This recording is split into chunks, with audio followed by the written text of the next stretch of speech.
मैंने एक्सेप्ट कर लिया कि मेरे अंदर रियल लाइफ में बहुत सारे फ्लॉज हैं, कुछ अच्छी चीज़ें भी हैं, ऐसे मेरे कैरेक्टर होने चाहिए। तो हिंदी बेचारी के साथ एक सबसे बड़ा प्रॉब्लम क्या है कि उसकी सब लोगों ने आके ना शुद्धता की बैंड बजाई है। मैंने इसको किन्नर सोच के किया ही नहीं, एक्चुअली मैंने सोचा था ये एक फीमेल का कैरेक्टर है। डिफ़िकल्ट इसलिए था कि मैं इस दुनिया को एक फीमेल के परसेप्शन से देखना चाह रहा था कि कैसा फील होता होगा। તાજા સમાચાર તમારી ભાષામાં મેળવવા માટે ડાઉનલોડ કરો ગુજરાતી મિડ ડેની એપ। सो नवाजुद्दीन सिद्दीकी मिड डे के ऑफिस में आए हैं क्योंकि उन्होंने Hindi mid day website launch किया है। उन्होंने हमसे बात की हिंदी खबरें पढ़ने के बारे में, हिंदी भाषा के बारे में और समाचार की दुनिया के बारे में। तो हम उनसे और कुछ पूछते हैं, कौन सी चीज़ें हैं जिनको लेकर वो खबरों में और आने वाले हैं। तो फिलहाल मेरी 2-3 फिल्में हैं जो आएंगी, बट अभी क्या कर रहा हूँ उसके बारे में अभी बता नहीं सकता हूँ, थोड़ा जल्दी हो जाएगी। और प्रोड्यूसर का डंडा आएगा, हम लोग आपने क्यों बता दिया साहब, ये वो हम प्रॉपर करने वाले थे उसका, तो ऐसा होता है। हम जब लॉन्च इवेंट में थे तब आपने कहा कि हिंदी मातृभाषा है, हर इंसान को अपनी भाषा पे गर्व होना चाहिए। तो हिंदी की अगर बात करें तो खड़ी बोली, ब्रज बोली, अवध में बोली जाने वाली हिंदी अलग होगी या तो ये एक जो वेरिएशन है भाषा का, जब एक एक्टर के लिए लैंग्वेज पे काम करने की बात आती है तो कितना आसान या मुश्किल होता है, क्योंकि वो लहका पकड़ना, टोन पकड़ना और उसका एक ठहराव भी होता है, उसके साइलेंसेस भी होते हैं। आई थिंक जैसे आंचलिक जैसे हिंदी के आपने इतने वेरिएशन खुद ही बता रही हैं कि भाई ब्रज में अलग है या बनारस में जो है वो अलग हिंदी बोली जाती है, लेकिन उसमें एक टोन अलग है। उसकी वजह से क्या होता है, कैरेक्टर्स जो है ना बहुत लोकल हो जाते हैं, और कहते हैं ना जितना लोकल होता है उतना ही ग्लोबल होता है ना। लैंग्वेज की वजह से मतलब स्पेशली जैसे हिंदी के जो आंचलिक जो वो हैं एक्सेंट हैं, डायलेक्ट हैं, उसकी वजह से कैरेक्टर रियल दिखते हैं, ये ख़ास बात होती है उसकी लैंग्वेज की। ये एक्टर के लिए जब ये ऐसे प्रिपेयर करने का आता है तो ऐसी तैयारी में मुश्किल होती है। Of course there are dialect coaches and everything. मतलब मातृभाषा कहा जाता है ना, पितृभाषा नहीं कहा जाता, भाषा तो माँ ही होती है। एक एक्टर के लिए एक भाषा के साथ जुड़ना, कैरेक्टर से भी जुड़ना है, उसकी बैक स्टोरी भी है जो स्क्रिप्ट में नहीं है, कितना मुश्किल या आसान रहता है एज एन एक्टर। जैसे कहा जाता है ना, जैसे भरत मुनि के नाट्य शास्त्र में कहा गया जो 4 प्रकार के अभिनय होते हैं, उसमें आंगिक, वाचिक, सात्विक और आहार्य।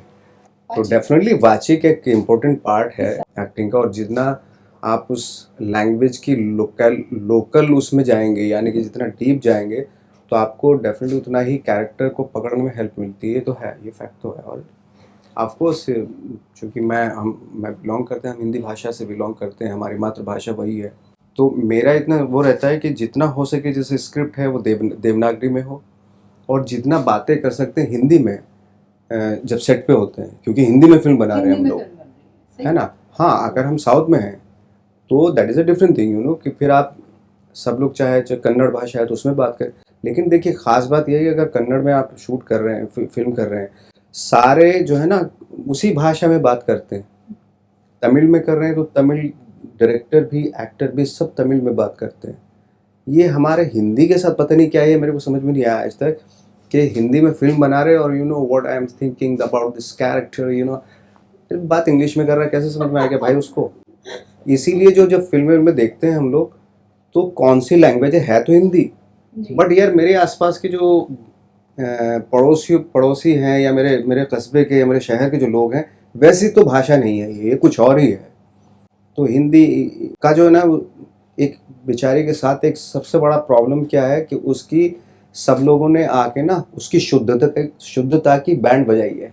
बिल्कुल, I will agree with you. मैं बिल्कुल आई थिंक मैं सहमत हूँ आपकी इस बात से। मैं आपको ये पूछना चाहूँगी, जब हम लास्ट टाइम मिले थे अब जोगिरा सारारा के लिए, उसके रिलीज के लिए यू वर ऑल रेडी, और फिर आपने बहुत इंटरेस्टिंग फिल्म की हड्डी।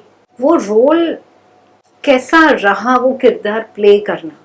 और बॉम्बे में तो क्या है ना, हर सिग्नल पे हम देखते हैं किन्नरों को। कई बार हम कुछ, हमारे मन में कुछ चल रहा होता है तो कुछ दे भी देते हैं, कई बार हम ध्यान नहीं भी देते हैं, लेकिन एक रोल प्ले करना ऐसा। And see I will be very honest, एक कुछ एक्टर्स बहुत चॉकलेटी होते हैं, यू हैव अ सर्टेन, एक ऐसा गुमान है आपके चेहरे पर, एक शार्पनेस है, बट टू प्ले अ किन्नर, हाउ वाज दैट एक्सपीरियंस और वो किरदार ने आपको कैसे बदला? आई थिंक मेरे लिए मेरी लाइफ का सबसे डिफिकल्ट कैरेक्टर था वो, क्योंकि मैं भी शायद बहुत लोगों को वो चीज़ का एहसास नहीं होगा। फ्रेंकली स्पीकिंग स्टोरी में थोड़ा सा कन्फ्यूजन था क्योंकि बैक एंड फोर्थ ही हो रहा था, but as far as acting is concern, character is concern, वो बहुत ही ऑनेस्टी के साथ किया था मैंने। और मैंने इसको किन्नर सोच के किया ही नहीं, एक्चुअली मैंने सोचा था ये एक फीमेल का कैरेक्टर है, हाँ, और इस हिसाब से मैंने किया तो बहुत डिफिकल्ट था। खैर मेकअप तो मैं झेल लूँ, 3-3 घंटा मेकअप करा के मेकअप होता था, फिर चेंज करके दूसरा कैरेक्टर होता, उसके 3 आवर्स लगते थे। तो एक एक दिन में मैंने मेरे ख्याल से 9-9 घंटा मेकअप किया है, क्योंकि 3 कैरेक्टर थे ना। वो डिफ़िकल्ट इसलिए था कि मैं इस दुनिया को एक फ़ीमेल के परसेप्शन से देखना चाह रहा था, कि कैसा फ़ील होता होगा कि अगर हम एक मर्द अगर औरत के नज़रिए से दुनिया को देखे तो कैसा महसूस होगा। तो बहुत ही हार्श है, अगर मैं फ़ीमेल के नज़रिए से इस दुनिया को देखूं, वाकई बहुत हार्श है ये दुनिया। हम मर्दों ने ना इस दुनिया भर के वॉर, ये सारी जितनी भी गड़बड़ चीज़ें या सोसाइटी जो बनाई है, ये सब मर्दों ने मिलकर बनाई है, कभी औरत का ख्याल ही नहीं रखा। तो ये उस वक्त में मुझे महसूस हुआ जब मैंने ये किरदार किया, और बहुत ही ऑनेस्टी के साथ किया। बहुत डिफ़िकल्ट रोल था और बहुत ही लोकल इसलिए था क्योंकि उस तरह के कैरेक्टर मैंने अपनी लाइफ में देखे हैं। जब मैं दिल्ली में था, ये कैरेक्टर मैंने अपनी लाइफ में देखा है। मैं उस घराने में उन लोगों को मैंने देखा है, जब वो चीखते थे तो चीखते थे, वो लोग शाउट करते तो शाउट करते, हंसते थे तो हंसते थे। जैसे हम लोगों में होता है, जो शहर में थोड़ा सा हम एक एलिगेंसी में आ जाते हैं कि ओ, या थोड़ा अपने इमोशन बहुत कम दिखाने हैं, वेस्ट में तो बहुत कम दिखाते हैं पब्लिकली इमोशन जो है ना हमारे यहाँ। तो उस तरह की एक्टिंग इसकी थी नहीं, ये बिल्कुल देसी रॉ। और कुछ लोगों को शायद लगे कि लाउड है, बट नहीं, मैंने चूंकि मेरा खुद का एक्सपीरियंस है, मैंने ऐसे लोगों को देखा है और मैं वही करूंगा जो मेरा एक्सपीरियंस है। मैं वही एक एक्टर वही कोशिश करता है।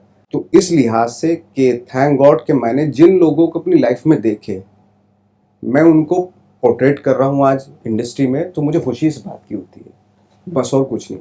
तो आपने बहुत इंटरेस्टिंगली कहा कि औरतों के लिए तो बहुत ही मुश्किल है ये दुनिया, क्योंकि मर्दों ने ही मुश्किल बनाकर रखी है। तो आपका नजरिया कैसे बदला? आपके अप्रोच में, आपके विचार में कुछ फर्क आया?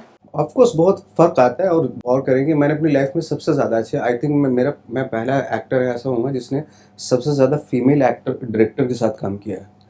चाहे वो नंदिता हो या तलाश की जो डायरेक्टर थी वो हो, चाहे फिर तनिष्ठा चैटर्जी हैं, या जितनी भी एक मैंने की थी, एक फिल्म की थी, कॉमेडी फिल्म की थी, वो भी उसकी भी देबा मिश्रा, वो भी डायरेक्टर आते। 6-7 फीमेल डायरेक्टर के साथ काम किया मैंने। तो वो किस तरीके से इस सब्जेक्ट को डील कर रही है, फ़र्क होता है। अगर मेल डायरेक्टर करता उसको, तो उसका अलग नज़रिया होता, फीमेल का नहीं। तो एटलीस्ट मैं तो इनरिच हो रहा हूँ, क्योंकि मैं दोनों परसेप्शन से दुनिया को देख रहा हूँ। वो एक एनहांस ही होता है, प्लस ही करते हैं आपकी लाइफ में। एक चीज कि जब ऐसा लगता है कि अंग्रेजी में एक वाक्य प्रयोग है या शब्द प्रयोग है, I feel that I have arrived, ऐसा नवाजुद्दीन को कब लगा? मुझे अभी भी नहीं लगता। मैं उसको मॉडेस्टी की वजह से नहीं बता रहा कि मैं देखो मैं कितना मॉडेस्ट हूँ, नहीं। क्योंकि देखो ये क्या है ना, ये प्रोसेस क्या है एक्टिंग की, इसमें हमेशा अगर आप जैसे, मुझे बड़ा नहीं करना, मुझे डीप करना है ना। आप जैसे ही गहराई में जाते हैं किसी कैरेक्टर की या किसी भी चीज़ की गहराई में जाते हैं, आपको और डर लगने लगता है, क्योंकि इतना कुछ है और कहने के लिए ना, नई दुनिया मिल जाती है। हाँ, कि मैं जितना एक्टिंग में और गहराई में जाता हूँ तो मुझे जाने के बाद पता चलता है माय गॉड 1000 तरीके हैं किसी एक चीज़ को कहने के। इसीलिए मैं हमेशा फोकस करता हूँ कि कैरेक्टर ड्रिवन फिल्म करूँ और कॉम्प्लेक्स ओरिएंटेड हो, जो कैरेक्टर कॉन्फ्लिक्ट हो उसमें, उसकी कुछ अच्छी चीज़ें भी हों, कुछ बुरी चीज़ें भी हों, है ना। मैं वो क्लीशे जो एक होता है एक हीरो की तरह कि सब कुछ अच्छा है, मुझे इस तरह के कैरेक्टर में बिल्कुल भी इंटरेस्ट नहीं आता। मुझे लगता है कि कुछ फ्लॉज होने चाहिए उसके अंदर, तो मे भी शायद एक्सेप्टेबल ना हो, क्योंकि हर आदमी अपनी रियलिटी देखना नहीं चाहता है। सबसे बड़ी प्रॉब्लम है, हम बोलने के लिए तो होते हैं ये कितना ख़राब है, ये कितना ख़राब है, हम पूरी ज़िंदगी जो है ये बोलते हैं दूसरे के बारे में, तो जजमेंटल हो जाते हैं, लेकिन अपनी एडवोकेसी करते रहते हैं, वकालत पूरी ज़िंदगी करते हैं कि मैं अच्छा हूँ इसलिए अच्छा हूँ, तू ख़राब है इसलिए ख़राब है। ये पूरी दुनिया का सबसे बड़ा राइट एंड रॉन्ग का यही पंगा है। तो मैंने एक्सेप्ट कर लिया कि मेरे अंदर रियल लाइफ में बहुत सारे फ्लॉज हैं, कुछ अच्छी चीज़ें भी हैं, ऐसे मेरे कैरेक्टर होने चाहिए। Yes, perfection is not that beautiful. मुझे परफेक्शन के नाम से चिढ़ है। क्या बात है, I like to hear this, थोड़ा एलेबोरेट कीजिए मैं इसे। इवन मैं एक्टिंग के हिसाब से कर देता हूँ कि सर यहाँ से यहाँ आना और इस तरीके से बोलना है। भाई कहाँ लिखा है ये, कैसे ही बोलना है। और अगर थोड़ा सा मैं इधर उधर हो रहा है होने दो, क्योंकि वो उस मोमेंट का सच है, यू नो। मुझे बिल्कुल जो परफेक्शनिस्ट होते हैं ना, जो परफेक्शन की तरफ ध्यान देते हैं कि नहीं मैं, वो बहुत मैकेनिकल हो जाता है, यू नो। मैकेनिकल जो बहुत टेक्निकल चीज़ें होती हैं कि यहाँ से यहाँ जाना है, फिर ऐसे करके डायलॉग बोलना है, फिर इधर इधर देखना है और इस डायलॉग को इस तरीके से बोलना है, यहाँ पे एम्फेसाइज करना है इस वर्ड को। ओ माय गॉड, वो तो मैकेनिकल हो गया पूरा। मेरे को तो है कि भाई लेट्स सी, इस मोमेंट का सच ये हो सकता है, इससे पहले बार रिहर्सल मैंने कुछ और किया हो, लेकिन इस वक्त का सच ये है नाउ, अभी मैं जो बात कर रहा हूँ ये सबसे बड़ा सच है। उस मोमेंट को जीने दो यार अभी फिलहाल। वाओ, हाँ ऐसा है। वेरी इंटरेस्टिंग, मतलब काफी फिलोसॉफिकल।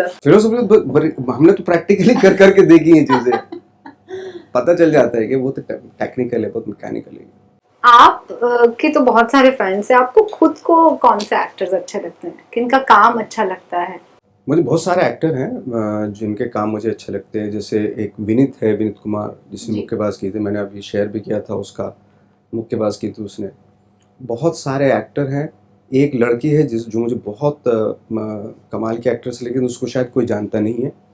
अभी मैंने उसके साथ एक फिल्म की थी फ्रैंकफर्ट में, उसका परफॉर्मेंस देख के मैं तो मतलब लड़की कंप्लीट एक्ट्रेस है, एक्ट्रेस जिसको बोलते हैं। बहुत सारे लाइक एंथनी हॉपकिन है पसंद मुझे, डेंजल वॉशिंगटन है, इस तरह इन लोगों के परफॉर्मेंसेस देखता हूँ मैं। असगर फरहादी के जो कैरेक्टर होते हैं वो बहुत पसंद आते हैं, तो इस तरह के कैरेक्टर पसंद है मुझे, इस तरह के। और बहुत सारे, मैं सब बता रहा हूँ आपको, बहुत सारे एक्टर ऐसे हैं जिनको आप नहीं जानते होंगे। थिएटर के दौरान जिन एक्टर्स से मैं इंस्पायर हुआ, मतलब आज शायद वो उनको कोई नहीं जानता होगा, बट मैं उनसे इंस्पायर हुआ था एज एन एक्टर। सो एक एक्टर के लिए I remember I was once talking to Mahesh Bhatt ji and we were discussing about fear. हम डिस्कस कर रहे थे डर किस चीज का लगता है, तो he said irrelevance. As an actor irrelevant होने का फियर क्या आपको परेशान करता है? इररिलेवेंट का आई थिंक अगर आप अपने आप को सीरियसली लेने लगेंगे तो इररिलेवेंट हो जाएंगे, क्योंकि सीरियस अपने आप को लेने से क्या होता है कि आप हमेशा अपने पिछले काम के गुणगान जो है ना 100 साल तक करते हैं। पास्ट ग्लोरी में आप, हाँ, नॉस्टैल्जिया में रहते हैं। मैंने 1976 में वो काम किया था एंड ऑडियंस पागल हो गई थी और ये हो गया था वो हो गया था, इस तरह के मैंने बहुत लोगों को सुना है कहते हुए। लाइक जैसे मार्टिन स्कॉर्सेज़ है, वो जो हर बार जब वो फिल्म करते हैं उनकी फिल्म वो बूढ़े होते जा रहे हैं, लेकिन उनकी फिल्में यंग होती जा रही हैं। क्यों? क्योंकि मे भी शायद, मुझे पता नहीं, वो कभी भी अपनी पास्ट फिल्मों के बारे में बात ही नहीं करते, लेकिन बहुत सारे लोगों के बारे में मैंने देखा है कि वो हमेशा 20 साल पहले जो काम किया था उसके बारे में आज भी बात कर रहे हैं। वो उनसे बोलो कि आज गर्मी बहुत हो रही है, गर्मी तो मैंने 20 साल पहले जो फिल्म की थी ना, और हम लोग शूटिंग कर रहे थे वहाँ पे, राजस्थान में शूटिंग कर रहे थे हम लोग, तो गर्मी तो यार वहाँ थी। मतलब ये सोचो कि शॉट देते थे, पानी पीते थे, शर्ट भीग जाती थी, बट दैट फिल्म मतलब अमेजिंग फिल्म थी वो, यू नो।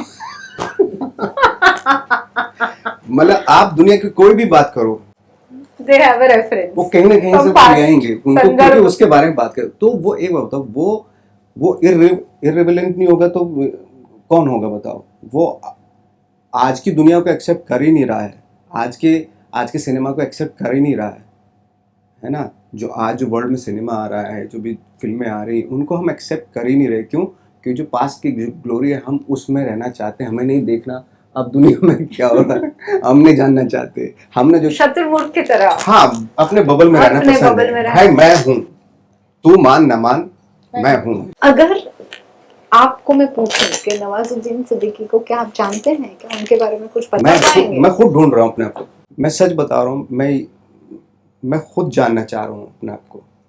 शायद मैं इसी फील्ड में इसलिए आया कि थ्रू द कैरेक्टर्स शायद जान पाऊँ मैं अपने आप को, है ना। इसीलिए अलग अलग कैरेक्टर इसलिए किए जाते हैं, कहीं कुछ मेरा अंश है, मेरे जैसा है कुछ, ये लेट्स सी, देखते हैं, ट्राई करते हैं। मैं तो नहीं जान पाया अपने आप को। कहाँ मिले आपके फ्रेगमेंट्स, कौन से कैरेक्टर्स में आपको आपके कुछ हिस्से मिले? बहुत सारे कैरेक्टर में मैं खुद अपने आप को ढूंढा मैंने। मिले? हाँ, बहुत कुछ छोटा छोटी चीजें मिलती तो हैं। कैसे हैं नवाज जी, आपको जो मिले वो कैसे हैं? मैडम मैं बहुत खराब भी हूँ, बहुत हाँ, बहुत सारी चीजें हैं, कहीं कहीं बहुत ठीक ठाक भी हूँ, है ना। वो ज्यादा अहमियत रखता है। हाँ, ज्यादा ठीक है, बट इन्हीं सारी चीजों से मिलके Exactly. Perfection is boring ना, हाँ, हमने वही, बात तो की। One of the actors had once told me, I had asked him something कि आप जब ये स्क्रीन पे रोमांस करते हो तो there is a wild animal in you, even if it's a very soft scene. And he said, good is so boring. I was like, भाई साहब ये तो बड़ा अच्छा जवाब है. So I think I can relate to you when you say good is so boring. In a way, Absolutely. it has to be a mix. कैसे काम करना चाहते हैं अब? ऐसा कोई किरदार, ऐसा कोई डायरेक्टर जिनके साथ काम करना चाहते हैं? मेरा ऐसे कोई ड्रीम नहीं है, मैं किसी पर्टिकुलर डायरेक्टर के साथ काम करना चाहता हूँ। यहाँ पे इतने सारे बच्चे हैं, कल को कोई आएगा कुछ अजीब सा लेके, मैं वो अजीब सा करना चाहता हूँ, क्योंकि सबसे ज़्यादा जो रियलिटी होती है वो अजीबनेस में होती है, जो लोग बोलते सर ये बहुत ही अजीब है ये कैरेक्टर है, तो जब मैं पढ़ता हूँ या कोई बताता कुछ ऐसी अजीब सी स्टोरीज़ बताता, वो ज़्यादा रियलिस्टिक लगता है। जो रियल लाइफ में ना बहुत सारी ऐसी चीज़ें जिनको लिख भी नहीं सकते या पिक्चराइज भी नहीं कर सकते। Reality is more absurd thing, ज़िंदगी का 5% भी नहीं दिखा पाते। जो रियल लाइफ है वो इतनी अजीब सी है और वो सब जानते हैं, इसीलिए आदमी होता कुछ और है, दिखाता कुछ और है पब्लिक के सामने। मतलब दो तीन इमेज लेके चलता है, वो वही करना पड़ता है। हम सब तो एक्टिंग ही करते रहते हैं ना पूरा दिन। जैसे मैं कभी कभी क्या होता है, मैं कोई कैरेक्टराइजेशन करता था ना, तो मेरे को जिस आदमी का मैं कैरेक्टराइजेशन कर रहा हूँ उसकी जो पब्लिक इमेज है उस पर मेरा ध्यान ही नहीं जाता था। मैं सोचता था ये सोता कैसे होगा, टॉयलेट में बैठता होगा तो कैसे बैठता हो, क्या सोचता हो। उस वक्त सबसे ज़्यादा जो रियल होता है वो अपने बेडरूम में होता होगा, जब खुद अकेला होता होगा, या कोई एक खास आदमी होता होगा जिसको उसके बारे में सब कुछ पता है। हाँ, वो बता सकता है उसके बारे में कि एक्चुअली ये है क्या बंदा। बाकी तो पब्लिक इमेज है, आदमी 1000 मास्क लेके घूमता है, तो वहाँ से होना चाहिए कैरेक्टराइजेशन। ठीक है, मैंने तो ऐसे ही एक्सटेम्पोर आपको बहुत सारे सवाल पूछ लिए। हम आज वेबसाइट लॉन्च के मौके पर मिले थे। ऐसे कौन से सवाल हैं जिनसे आप बहुत ऊब चुके हैं कि भाई सब मत पूछो मुझे? हाँ, मतलब कैसा लगा आपको ये काम करके, ये वो इस तरह की चीज़ें, ये नंबर्स वाली जो बातें होती हैं।